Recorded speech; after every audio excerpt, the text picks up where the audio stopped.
트럼프 당선인의 취임을 앞두고 내각 인선이 이제 마무리된 것으로 보입니다. 이 관련해서 민정훈 국립외교원 미주연구부 교수님 모시고 이야기 나눠보도록 하겠습니다. 교수님 어서 오십시오. 예, 안녕하십니까. 첫 번째 이야기는 인선 이야기를 해야 될 것 같은데 뭐 인선은 거의 마무리됐다라고 지금 알려지고 있고요. 그야말로 이 화려한 인맥으로 꾸려진 인선이 아니겠느냐 뭐 이런 평가 가능할 것 같습니다. 가장 눈에 띄는 것은 가족들이 많이 보여요. 이 족벌주의라고 표현을 하던데요. 그렇습니다. 트럼프 1기 때도 그렇고요. 이번에 2기 때도 그 전당대회를 하잖아요. 그러니까 2016년에 공화당 그 대선 후보가 돼서 전당대회에서 공식적으로 추대를 받을 때 예. 그때도 가족들이 그 무대를 꽉 채웠었어요. 그렇습니다. 그리고서 1기 때는 잘 아시는 것처럼 그 장녀 이방카 예. 그 굉장히 화려한 스포트라이트를 받았죠. 2기 때는 그거를 장남인 도널드 트럼프 주니어가 이제 이어받은 것 같아요. 그래서 이제 족벌주의 해가지고 굉장히 미국 내에서도 말이 많고 탈이 많지만 그럼에도 불구하고 이제 트럼프 당선이 밀어붙이기 때문에 지금까지 온 거라고 생각을 하는데요. 말씀해 주신 것처럼 1기 때 비해서 2기 때는 인선이 굉장히 빨리 이루어졌습니다. 그러니까 1기 때는 준비도 많이 된 것도 같지 않고요. 인맥도 많지 않았기 때문에 그 내각 구성하는 데 시간이 많이 걸렸는데 예. 이번에는 당선되자마자 그 다음 도시락에서 한 2주 좀 넘어가니까 거의 장관급 인선이 그때 끝나버렸어요. 굉장히 빠르게 진행됐어요. 빠르게 진행돼서 그걸 보고서 준비가 굉장히 잘 돼 있구나. 그리고 인력풀이 굉장히 좋기 때문에 그냥 낙점을 하는 것이 어렵지 않았구나. 이런 걸 보였다고 생각합니다. 그리고 그 중심에 말씀해 주신 것처럼 이제 가족들을 중용하는데 예를 들자면 그 이방카 장녀의 시아버지인 찰스 쿠슈너를 갖다가 프랑스 대사로 임명을 하고요. 그러니까 사돈인 거죠? 그렇죠. 예. 그렇죠. 사돈을 그다음에 두 번째 이제 그 또 다른 사돈이죠. 둘째 딸 티파니 시아버지를 아랍 및 중동 문제 고문으로 그렇죠. 이렇게 예. 지명을 하고요. 이런 걸 보고 그다음에 장남 그 트럼프 주니어의 약혼자였죠. 어떤 킴벌리 그 길포일이라는 어떤 그 셀럽을 갖다가 그리스 대사로 예. 임명을 하고 뭐 이런 부분이 있었죠. 그래서 미국 내에서도 그 부분이 논란이 되고 있습니다만 어쨌든 트럼프 당선인이 지명을 하는 거기 때문에 오롯이 책임은 트럼프 캠프 쪽으로 가긴 하겠습니다만 그 부분에 대해서 과연 이것이 미국 내에서도 바람직한 것이냐 이 부분에 대해서는 한동안 논란이 될 거라고 생각하고 있습니다. 그러니까 이 트럼프 인맥의 또 하나의 특징을 보자면 이제 예스맨 혹은 뭐 굉장히 가까운 사람들 이렇게 평가할 수 있을 것 같습니다. 그 트럼프 당선인 그 리조트 마로라고 리조트가 있는 플로리다 출신들도 많이 있는 것 같고 또 개인 뭐 송사가 많으니까 송사를 치렀던 그 개인 변호사들도 이번에 많이 중용을 한 것 같고요.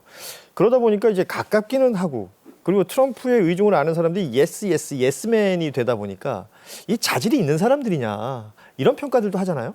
그렇습니다.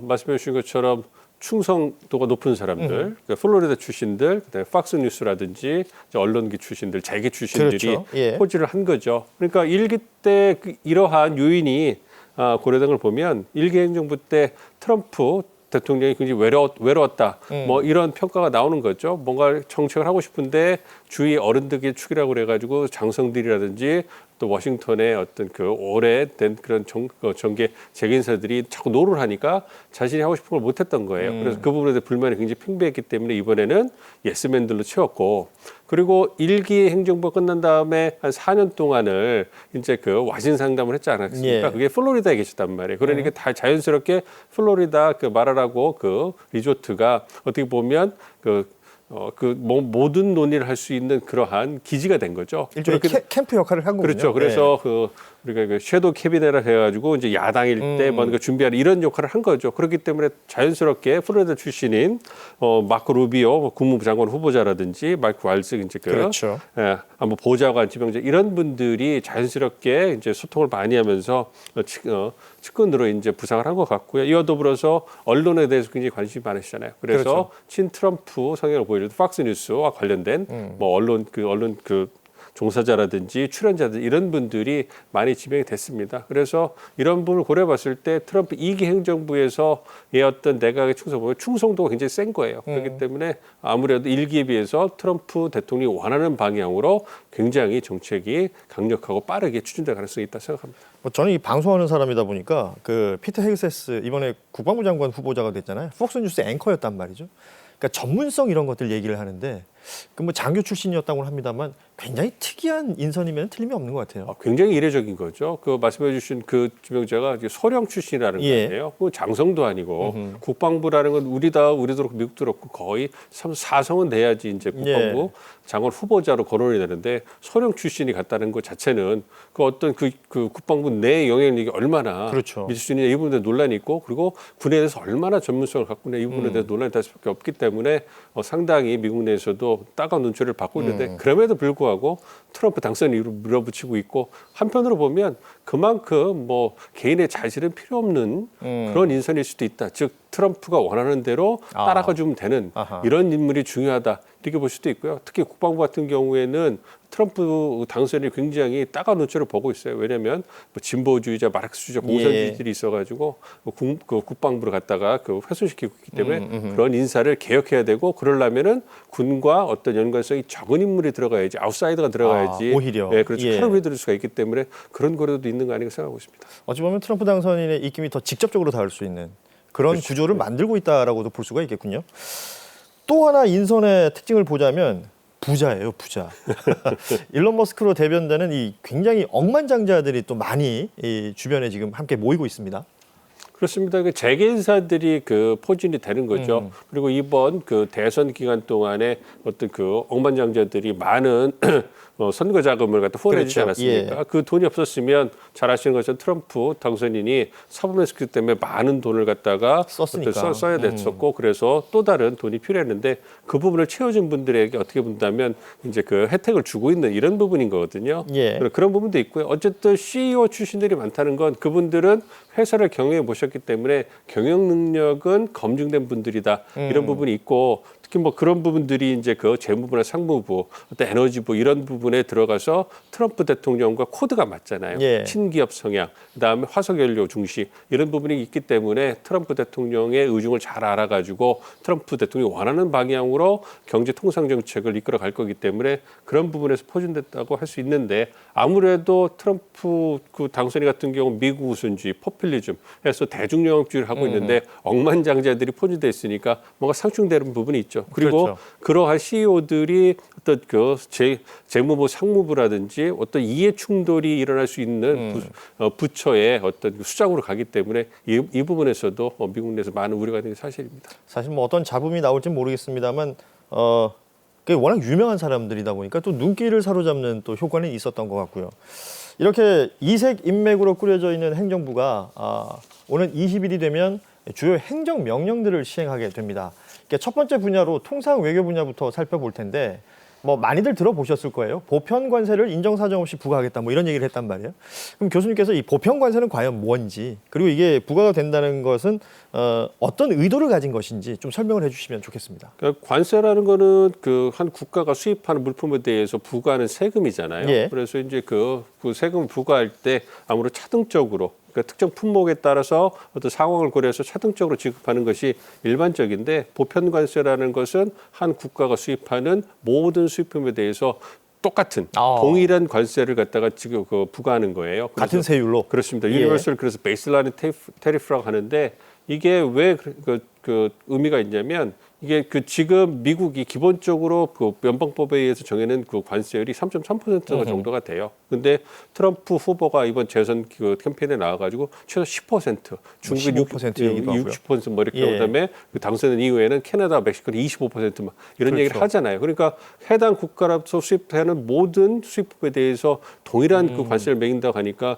이거 상당히 높은 것이죠. 예. 그 부분에서 이제 그 우려가 되고 있는 것이고 특히 이제 이렇게 보편적인 관세를 매기려고 한다면 이거는 말씀드린 것처럼 그 연방 법에 의해서 지정하는 거기 때문에 법을 개정해야지만 할 수 있는 그러한 한계도 있습니다. 그럼에도 불구하고 이제 그런 걸 추구한다고 그러니까 아무래도 이것이 미국 경제에 플러스가 될 것이냐 마이너스가 될 것이냐 이런 우려도 많이 있는 거고 보편적 관세를 매긴다는 것은 특별한 상황, 역사적으로 보면 특별한 경우가 아니면 그 보편 관세를 매긴 적이 많이 없었다는 거예요. 예. 그러니까 2차 세계대전 이후에는 닉슨 행정부에서 어떤 부과한 이후에 이제 50년 넘은 기간 만에 다시 한다는 건데 그때는 경제 상황이 안 좋았기 때문에 그렇게 할 수 있다는 거예요. 무역 적자가 워낙 크고 예. 인플레이션이 높았기 때문에 뭔가 정부가 극단적인 조치를 취해야지 않으면 안 되는 상황이었기 때문에 그런 조치를 취했는데 지금 미국 상황 굉장히 좋잖아요. 그렇죠. 나홀로 잘 나가는 게 미국 경제인데 그렇습니다. 이런 상황에서 보편적 관세를 통해 가지고 보다 더 어떤 비교를 누리겠다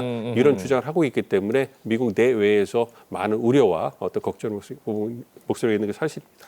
이게 뭐 우리나라라고 해서 예외는 아닌 거잖아요. 지금 어디 그 자료를 보니까 보편 관세가 부과되면 우리가 이제 미국으로 수출하는 대미 수출이 한 13% 정도 줄 것이다라는 얘기가 있던데 이거는 사실관계에 맞는 건가요?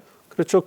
어쨌든 시나리오 별로 예측을 해본 거예요. 그러니까 국내 산업연구원이라는 곳에서 최근에 트럼프 보편 관세 효과 분석이라는 보고서를 냈는데요. 예. 거기에서 만약에 그 트럼프 당선인이 주장했던 바대로 보편 관세를 뭐 10% 정도로 우리에게 매긴다면 그렇다면 대미 수출이 9%, 13% 감소할 것이다 이렇게 예상치를 내는 거예요. 예. 그래서 아무래도 대미 수출이라는 것이 우리에게 굉장히 중요한 포션을 차지하고 있고 말씀해 주신 것처럼 중국 다음에서 미국이 제2의 어떤 수출국 아니겠습니까? 예. 그렇기 때문에 우리에게는 굉장히 중요한 수출국이고요. 특히 만약에 품목별로 본다면 대미 수출의 50% 이상을 차지하는 것이 자동차거든요. 자동차 같은 경우에는 보편 관세를 매기면 5에서 13% 정도 어떤 감소가 된다는 거예요. 예. 그리고 우리의 또 효자 수출 품목인 반도체 같은 경우에도 거의 5에서 8% 감소된다고 그러니까 상당히 큰 거죠. 우리 같이 개방형 통상 국가로서 통상을 통해서 먹고 사는 국가로서는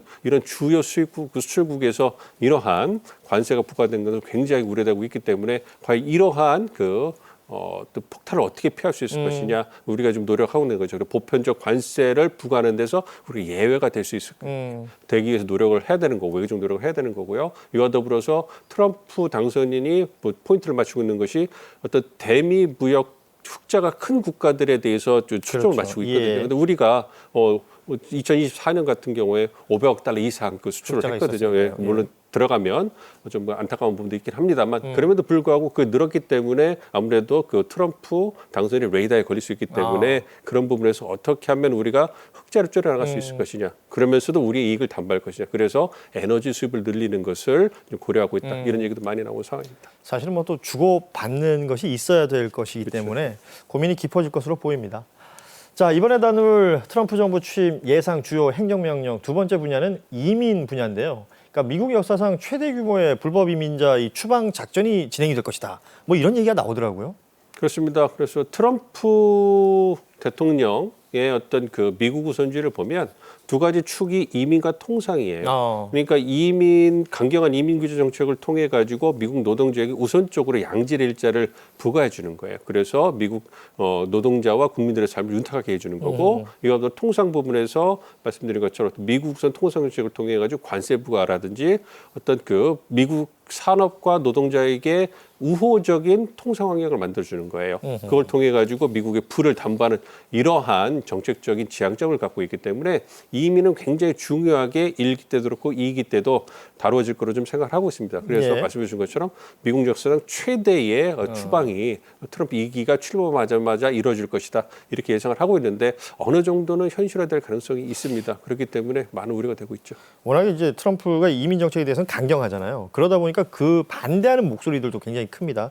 아시는 것처럼 지난 1월 1일에 트럼프의 반이민 정책에 반대하는 테러가 있기도 했었는데 뭐 새해 첫날부터 큰 충격을 안겨줬었습니다. 좀 소개를 해주시죠. 그렇죠. 그게 이제 1월 1일 날 루이지애나 주라고 저 남부 쪽에 동남부 쪽에 주가 있는데 그게 뉴올리언스라고 굉장히 유명한 관광지가 있습니다. 그렇죠. 재즈가 유명한 곳이고요. 재즈 유명한 거기에 프렌치 쿼터라고 예전에 그 지역이 프랑스군이 점령한 지역이기 때문에 프렌치 쿼터라는 얘기가 있고 굉장히 좀 성인 문화라든지 어떤 그런 음주 문화가 굉장히 발달했고 굉장히 유명한 관광지예요. 번화가이기도 하죠. 번화가죠. 예. 그래서 이제 버번 스트리트라고 하고 그래서 여러분 가서 보면서 미국에서 이렇게 자유로운 데가 있구나 뭐 이렇게 느꼈던 부분도 있는데 이게 신년이라든지 겨울 때 사람들이 많이 오세요. 왜냐하면 거기 축제도 있고 그것도 남부기 때문에 따뜻하기 때문에 이제 추위를 피해서 많이 미국에서 내려오시고 그다음에 또 세계에서 오시는데 굉장히 번화한 지역에서 이제 트럭을 끌고 이제 돌진해 가지고 굉장히 안타까운 사건 테러가 벌어진 거죠. 근데 이 부분에 대해서 이제 이 부분을 갖다가 이제 반이민 테러를 반임과 이제 그 연결시키는 그러한 정치적인 그 상황이 발생을 한 거죠. 왜냐하면 어떤 그 피의자 사망을 했습니다만 이분이 어떤 텍사스에 거주하는 분이고 어떤 미국 시민이긴 한데 퇴역군이긴 한데 아무래도 이분이 퇴역한 이후에 이슬람교를 개종을 했고 또 공교롭게도 차량에서 IS 이슬람 국가 깃발이 발견됐기 때문에 예. 이건 테러고 이민 정책에 반대하는 이러한 부분에서의 연관성을 갖다가 강조하고 있기 때문에 이제 그 강경한 이민 규제 정책을 보다 더 활성화하는데 어떤 계기로 사용되지 않을까 이렇게 생각하고 있습니다. 그러니까 그도 그럴 것이 이제 트럼프 당선인이 이 테러를 두고 바이든 정부 탓을 했어요. 그러니까 국경 개방 정책을 했기 때문에 이런 일이 벌어졌다. 그러니까 말하자면 테러마저도 자신의 이민 정책이 이제 활용하는 모습을 보였단 말이죠.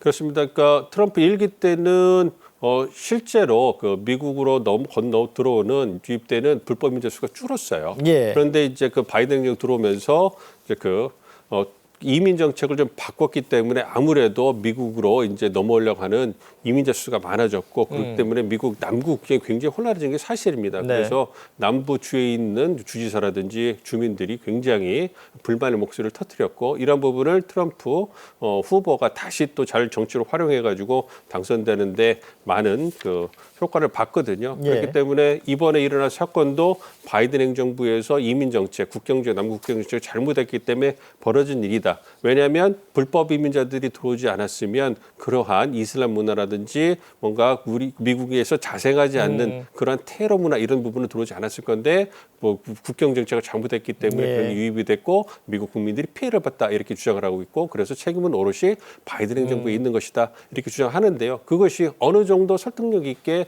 미국 유권자에게 받아들여주고 있습니다. 그렇기 때문에 아무래도 그러한 지지를 바탕으로 해서 트럼프 2기 행정부가 되면 보다 강력한 그런 강경한 이민규제 정책을 펼칠 거다 생각하고 있습니다. 네, 제가 드릴 질문은 많은데 시간이 지금 많지 않기 때문에 조금 더 짧게 진행을 해봤으면 좋겠는데 이번에 살펴볼 행정명령 세 번째 분야 에너지 환경입니다. 뭐 파리 기후협정 탈퇴한다든지 뭐 시대에 역행하는 정책을 펼친다. 트럼프에 대해서 비판이 많았었잖아요. 근데 2기에서도 이 모습을 그대로 보일까요? 그렇습니다. 그 트럼프 행정부의 특징이 뭐냐면 에너지 기후변화 정책이 함께 가는 겁니다. 그러니까 기후변화에 대응하기 위해서는 친환경 에너지, 신재생 에너지를 갖다가 발전시켜야 되고 그걸 투자를 해야 되는데 예. 그걸 하다 보니까 화석연료가 이제 그 홀대받는 부분이 있잖아요. 그런데 트럼프 후보 대통령 입장에서는 그게 아니고요. 어떤 미국이 풍부해 갖고 화석연료를 계속 시추하고 개발을 해가지고 그거를 어떤 에너지 자원, 무기를 사용하는 것이 미국의 어떤 기업들의 이익이라든지 예. 국익에 부담하는 거기 때문에 이제 트럼프 2기에서도 신재생 에너지보다는 화석연료 에너지를 더 추출을 해가지고 이제 미국이 에너지 강국으로 이제 그 위치를 확고하게 하겠다 이렇게 주장을 하고 있습니다. 사실 그 에너지를 외교 안보에 활용한다 이런 얘기들도 하잖아요. 어떻게 활용을 한다는 건가요? 일단은 많이 이제 석유라든지 천연가스 같은 걸 미국 내 매장이 많이 됐으니까 그거를 수출하는 거죠. 예. 그러면 에너지를 많이 갖고 있고 우선적으로 국내적으로 사용을 하는 겁니다. 그리고 그 초과분을 갖다가 해외에 판매를 하는데 판매하는 데 있어서 이제 그 외교적으로 전략적으로 쓰는 거죠. 그래서 이제 그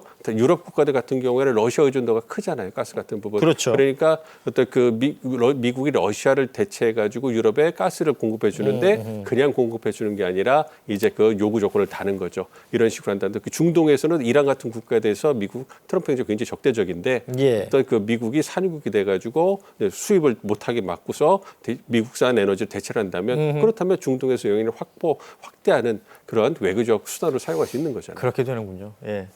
자, 이번에 다룰 트럼프 정부의 이 행정명령, 취임 예상되는 행정명령 네 번째 분야입니다. 사회보건 분야인데 먼저 이 암호화폐 이야기를 좀 해보죠. 후보 시절부터 꾸준히 이 비트코인을 좀 밀어붙이는 모양새였습니다. 그렇습니다. 아무래도 트럼프가 이제 바이든 행정부가 규제, 그러니까 빅테크 규제, 뭐 그다음에 비트코인 규제 이런 쪽으로 많이 시장 규제 쪽으로 많이 갔잖아요. 그러면서 예. 굉장히 그 미국 그 재계에서 뿔이 많이 났었는데 그런 부분을 정치로 활용한 것 같아요. 그래서 말씀해 주신 것처럼 비트코인도 그 채굴도 장려하겠다. 그래서 남은 비트코인은 미국이 이제 다 생산하도록 하겠다. 이렇게 장려하면서 규제를 완화시켜 줄 거라고 그러니까 어떤 공언을 했거든요. 그런 부분을 반영해 가지고 비트코인이 굉장히 그렇죠. 트럼프 대통령이 당선 확률이 높아지면서 뭐 활성화된 그런 부분이 있습니다. 뭐 최고가를 기록하고 있으니까요. 그래서 이제 예. 그 친기업적으로 이제 그 규제위원회도 이제 바꾸고 친기업적으로 바꿔서 아마 그 부분에서도 상당한 변화가 있을 거다 이렇게 생각하고 있습니다. 그 사회보건 분야라고 했는데 보건 분야에서는 이 이야기를 해야 될 것 같아요. 세계보건기구 WHO 이야기를 해봐야 되는데 미국이 WHO를 탈퇴한다는 이야기가 있더라고요. 일기 때도 탈퇴를 하려고 했었어요. 일기 때 했는데 이 탈퇴를 하려면 국제적 탈퇴를 하려면 유예 기간이 있습니다. 예. 그 유예 기간이 한 3년 정도 되는데 탈퇴한 이후부터 유예 기간을 다 마치기 전에 정권이 교체가 된 거예요. 바이든 행정부로. 그래가지고 탈퇴를 못한 상태에서 다시 바이든 행정부에서 재가입을 한 거거든요. 예. 그런데 이제 트럼프 입장에서는 어떤 그 코로나19가 왔을 때 다 중국 말만 듣고 굉장히 그 미국이 가장 많은 돈을 그 기여하는데도 예. 중국표만 넣어대가지고 굉장히 뿔이 났었거든요. 그래서 미국의 이익에 부합하지 못하는 국제기구는 탈퇴하겠다. 그래서 그 선봉에 WHO가 있는 거고요. 그렇기 때문에 이기 행정부 출범하자마자 WHO에서 재탈퇴할 건데 두 번째 탈퇴는 탈퇴도 유예기간 1년밖에 되지 않기 때문에 예. 실질적으로 미국이 WHO에서 WHO 탈퇴하는 그런 상황이 벌어질 가능성이 굉장히 높은 상황입니다. 아니 뭐 WHO뿐만 아니라 이제 국제기구를 좀 대하는 트럼프의 자세라는 것이 결국은 돈으로만 따지는 것 같더라고요. 이 수지 타산이 맞느냐. 그렇죠. 미국의 이익에 부합하느냐, 부합하지 예. 않느냐 이걸 고려해가지고 미국의 이익에 부합한다면 남아 있는 것이고 적극 활용하는 것이고 그렇지 않으면 뭔가 좀 제재를 하고 압박을 하고 그렇지 않으면 탈퇴까지 고려하는 그러한 기조를 갖고 있는 게 사실입니다. 사실 뭐 여러 이야기를 했고 행정명령이 이런 것들이 진행될 것이다라고 지금 저희가 이제 예상하고 추정해 볼 수 있는데 결국은 이런 트럼프 2.0 시대에 우리나라는 어떻게 대응해야 하는가가 숙제가 되지 않겠습니까? 그렇습니다. 아무래도 말씀드린 것처럼 미국 우선 통상 정책 그리고 거래 중립 동맹관을 트럼프 대통령이 갖고 있기 때문에 공세적인 한미 관계가 펼칠 거라 예상을 하고 있고요. 예. 통상 부분에 있어서는 무역 수지 적자를 줄이려고 한국에 대해서 압박을 많이 할 거기 때문에 말씀드린 것처럼 또 수출 다변화를 한다든가 아니면 에너지 수입을 늘려서 어떤 그러한 폭탄을 좀 벗어나는 노력이 필요할 거고요. 또 거래 중립 동맹관 이런 부분에서도 아무래도 거래 윈윈할 수 있는 경제적 이익이 된 실리를 찾는 부분에서 동맹을 활용할 거기 때문에 어떤 혈맹이라는 가치를 강조하는 것보다는 서로에게 실질적으로 도움을 될 수 있는 그러니까 뭐 그 선박을 수리하고 보수하는 이런 부분에서 이제 트럼프가 많은 관심을 갖고 있잖아요. 예. 그런 부분에서 같이 협력을 한다든가 또 한국이 다른 기여를 할 수 있고 미국이 기여할 수 있는 부분을 서로 찾아서 실리를 추구하는 방향으로 한미 관계를 트럼프 2기 때는 꾸려나가는 것이 필요하지 않을까 이렇게 생각하고 있습니다. 실리를 찾아야 한다라는 부분 참 어려운 숙제 같기도 한데 트럼프 대통령이 1월 20일이면 이제 취임을 하고 본격적인 트럼프 2.0 시대가 열리는데 초강대국 미국의 대통령이기 때문에 뭐 전 세계가 이목이 집중되는 건 아니겠습니까? 어떻게 보세요? 전체적인 전망을 하자면 뭐 혼란스러울 것이다, 아니면 어느 한 곳으로 쏠려갈 것이다. 좀 뭐랄까 안정될 수 있을 것이다. 좀 나눠보자면요. 일기 때랑 비교를 한다면 보다 더 안정적일 거예요. 그러니까 4년 경험을 갖고 계시고 이제 주위에 이제 그 많은 분들이 포진돼 있기 때문에 그리고 트럼프 대통령 본인이 이미 경험도 많이 쌓았고 보다도 지금 당선된 이후의 행보를 보면 일기 때보다 확실히 좀 절제된 모습을 보여주고 있습니다. 네. 그런 부분에서는 보다 더 안정적이고 예측 가능하긴 하겠습니다만 바이든 행정부 때하고 비교한다면 여전히 불확실성이라든지 파격적인 행보는 더 있고 말씀해 주신 초강대국이기 때문에 다 알고 있는 상황에서 정책이 실행된다 하더라도 그 파장이 클 수 있기 때문에 그런 측면에서는 여전히 어떤 그러한 도전에 대응하는 게 쉽지는 않을 거라고 생각하고 있습니다. 어쨌든 철저히 준비해서 우리 이익을 담보하는 방향으로 가야 되겠습니다. 어찌 보면 이 앞으로의 4년 뭐 한국과 미국 모두가 좀 실리가 있는 시기가 됐으면 좋겠다라는 생각하면서 개인적인 욕심을 보태보자면 우리가 조금만 더 이익이 있었으면 좋겠다라는 생각도 듭니다. 당연하죠. 그렇습니다. 예. 지금까지 도움 말씀에 민정훈 국립외교원 미주연구부 교수였습니다. 고맙습니다. 네.